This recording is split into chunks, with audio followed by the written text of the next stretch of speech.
To create an offer for your Google Business profile, make sure you are logged in. And once you're logged in, you will see the Google Business dashboard over here.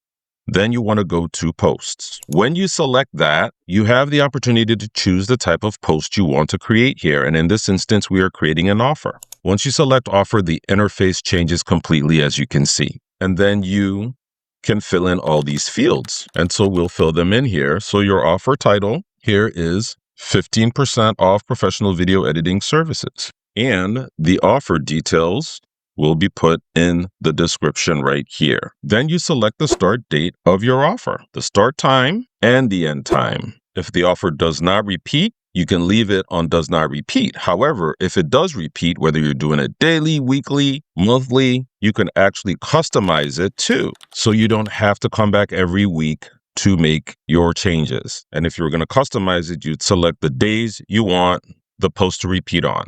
This instance, we'll take it off and we will just go to does not repeat. Now, of course, you have the opportunity to schedule your post out into the future, and you select your date, your time. And if you don't want to schedule it where you just want the post to go out right away, you just turn that off. Now, the great thing is you can add terms. And so we'll put the terms and conditions here. Awesome thing is you can add a coupon code.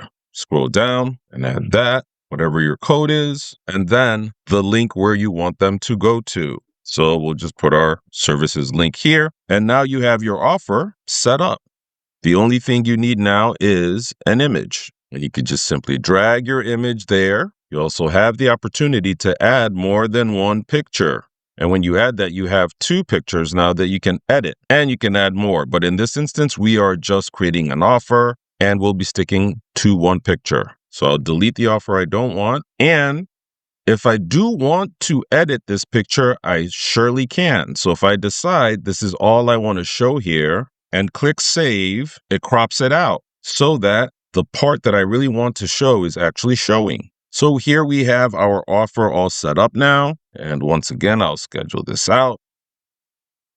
Post. And as you can see, it goes to pending, but you could see the view right here. And it automatically now shows it's scheduled for March 25. Now I can delete it if I don't want it, or I can simply go to edit again and re-edit it as I want. But that's how you can easily create an offer on Google Business Profile in the new updated format. Hopefully this video was informative. If it is, like the video, subscribe to our channel so you can continue to get helpful content that makes your life easier.